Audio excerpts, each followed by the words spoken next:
Africa के Ethiopian desert में दुनिया का छठा ओशन बनने वाला है। साथ ही इस ओशन के साथ बनने वाला है दुनिया का 8वां कॉन्टिनेंट भी, क्योंकि इसके प्रूफ भी सामने आए हैं। अब आप भी दुनिया में बन रहे इस न्यू ओशन और कॉन्टिनेंट को देखने का एक हिस्सा बन सकते हो, और आप इन सब का हिस्सा ऑलरेडी पिछले 17 सालों से बने हुए थे, क्योंकि 17 साल पहले यानी कि 2005 में इथियोपिया में 60 किलोमीटर के रिफ्ट के फॉर्मेशन को 10,000 से भी ज्यादा साल लग जाते हैं। उसके बाद रिफ्ट से रिफ्ट बनती ही जा रही है। अब इन रिफ्ट से कैसे ओशन आएगा और उस ओशन को आने में कितना समय और लगेगा, जानने के लिए आइए देखते हैं आज का ये वीडियो।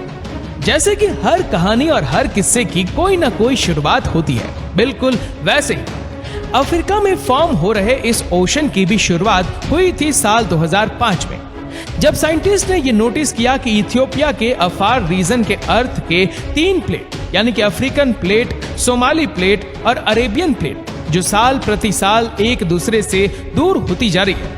यूनिवर्सिटी ऑफ कैलिफोर्निया के मरीन जियोफिजिसिस्ट और प्रोफेसर केन मैकडोनाल्ड के हिसाब से अरेबियन प्लेट हर साल अफ्रीका से 1 इंच दूर जा रही है और बाकी की 2 प्लेट पर ईयर 0.2 इंच उनसे दूर हो रही है। ये सुनने में काफी कम नंबर लगता है, लेकिन ये इसी स्पीड से एक दूसरे से अलग होते रहे तो वह वक्त दूर नहीं होगा जब अफ्रीकन कॉन्टिनेंट पूरी तरह से स्प्लिट हो जाएगा। उसकी वजह से जैसे कि आप सोच रहे हो कि दोनों के बीच में पानी आ जाएगा और उसी से फॉर्मेशन होगा अर्थ के छठी ओशन का भी। इसी स्प्लिट की वजह से अर्थ को अपना 8वां कॉन्टिनेंट भी मिल जाएगा। लेकिन ऐसा कुछ जो मैंने और आपने पिछले कई सालों से ना होते हुए देखा है, लेकिन ये कोई छोटी बात नहीं है। क्या इतने बड़े स्टेटमेंट को सच मानना सही होगा? जी हाँ, क्योंकि इनके अलावा हमारे पास इस स्टेटमेंट को प्रूफ करने के लिए 1 नहीं 2 नहीं बल्कि 4 प्रूफ है। Proof number 1, technology.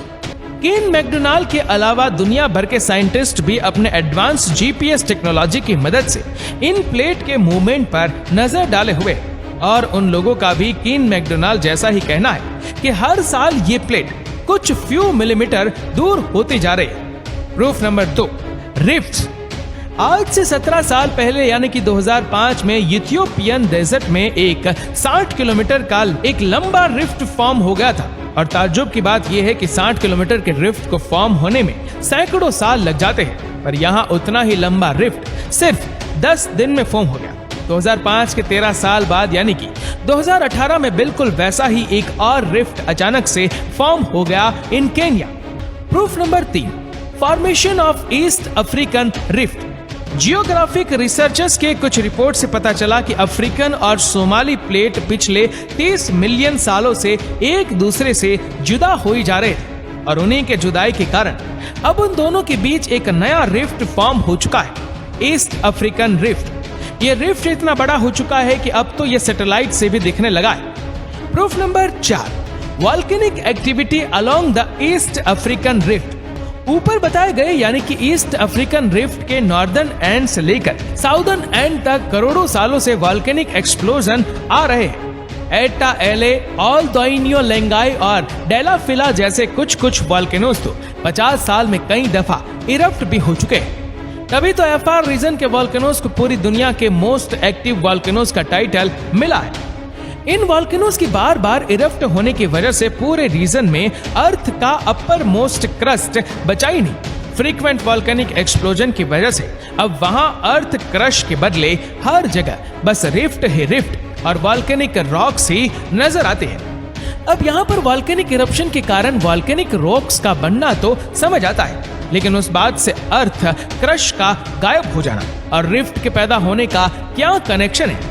अर्थ का सबसे बाहर वाला लेयर यानी कि लिथोस्फीयर ठंडा और रिजिड होता है दूसरे लेयर के मुकाबले में, क्योंकि वो गर्म और मोल्टन होती है। मान लो कि आप चाय गर्म करने के लिए बैठे जिसमें ऑलरेडी एक मलाई की लेयर मौजूद है, तो यहाँ पर क्या होगा? जैसे जैसे चाय गर्म होगी वैसे वैसे वह मलाई के लेयर में क्रैक्स आने लगेंगे और उसको चीर देंगी। बस ऐसा ही कुछ यहाँ हुआ है, जहाँ अर्थ का लोअर मोस्ट लेयर एस्थेनोस्फीयर बहुत ज्यादा गर्म हो जाता है, तब उसमें से गर्म हवा निकलती है और उस हवा को निकालने का काम गर्मा गर्म मैग्मा करता है, जो मलाई यानी कि अर्थ का अपर मोस्ट लेयर लिथोस्फीयर को चीरते हुए जमीन से बाहर निकलता है और वह रिफ्ट कहलाता है। इसी प्रोसेस के बार बार होने की वजह से अर्थ का क्रस्ट वीक हो जाता है, जो दिन ब दिन पतला बनता जाता है और एंड में इतना पतला हो जाता है कि वह टूट जाएगा।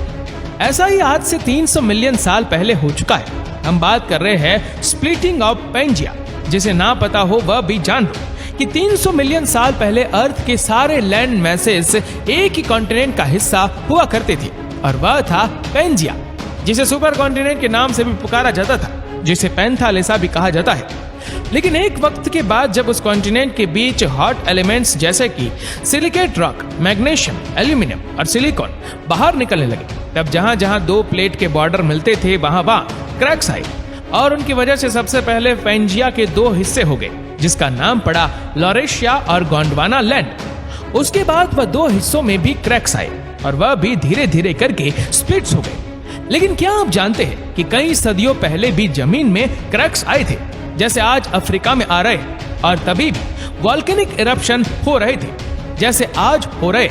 तो क्या इससे ये कहा जा सकता है कि इतिहास फिर से खुद को दोहरा रहा है और जैसे तब उन क्रैक्स में पानी भर गया था और एक ओशन फॉर्म हो गया था, ठीक वैसे ही आज भी होने वाला है। उसे जानने से पहले इस बात को जान लेते हैं कि आखिर एक सुपर कॉन्टिनेंट से 7 कॉन्टिनेंट एग्जैक्टली बने कैसे।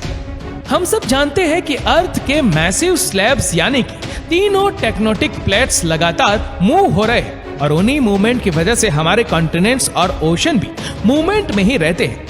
कभी कभी जब उस मूवमेंट में दो स्लैब्स एक दूसरे से सेपरेट होते हैं तब उनके बीच एक गैप बन जाती है और उसी गैप का फायदा उठाते हुए अर्थ का मेंटल हॉट मैग्मा रिलीज करना चालू कर देता है। और अब तो हम ये जान चुके हैं कि ये प्रोसेस लैंड पर होती है, जहां रिफ्ट पैदा होता है या फिर अर्थ क्रस्ट वीक हो जाता है।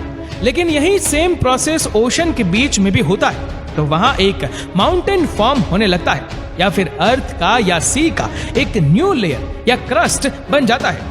और ये इसीलिए क्योंकि जब मैग्मा पानी के कांटेक्ट में आता है तब वह इंस्टेंटली कूल होने लगता है और वह पत्थर बन जाता है, जहां वो या तो एक फ्लोर या फिर एक माउंटेन का फॉर्म ले लेता है। फॉर एग्जाम्पल हवाई के नीचे एक वॉल्केनिक हॉटस्पॉट मौजूद है जो सदियों से मैग्मा रिलीज करके माउंटेन्स पर माउंटेन बनाए जा रहा है और क्रस्ट के मूवमेंट की वजह से माउंटेन्स पर माउंटेन डूबते जा रहे हैं। इसी के कारण हवाई में आज चेन के माउंटेन बन चुके हैं, जिसे हवाइन एम्परर सी माउंट चेन कहा जाता है।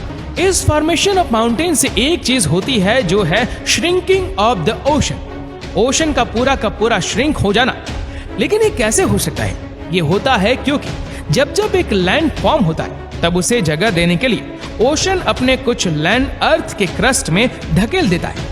इसलिए क्योंकि अर्थ का साइज तो फिक्स है और नेचर के चलते जब न्यू जमीन फॉर्म होती है तब ओल्ड जमीन क्रस्ट में खिसक जाती है और यह जमीन स्पेसिफिक ओशन की खिसकती है। कई सारे रिपोर्ट्स में साफ साफ लिखा गया है कि specific ocean is slowly shrinking at the rate of 0.5 square kilometre per year. ये नंबर आपको सुनने में कम लग रहा होगा, लेकिन इसके रिजल्ट को फास्ट फॉरवर्ड किया जाए तो वह कुछ ऐसा दिखेगा। बिल्कुल सही देखा। अगले 100 मिलियन ईयर में सारे कॉन्टिनेंट एक दूसरे से पहले के जैसे फिर से जुड़ जाएंगे, जैसे कि न्यू पेंजिया, जिसे नोवो पेंजिया कहा जाएगा। लेकिन क्या ये नोवो पेंजिया को लोग एक्सेप्ट कर पाएंगे? ऐसा होगा कि जब तक ये नोवो पेंजिया बन जाए तब अर्थ पर कोई होगा ही नहीं, या फिर हम सब मार्स पर चले गए होंगे और कोई स्पेस को एक्सप्लोर कर रहे होंगे।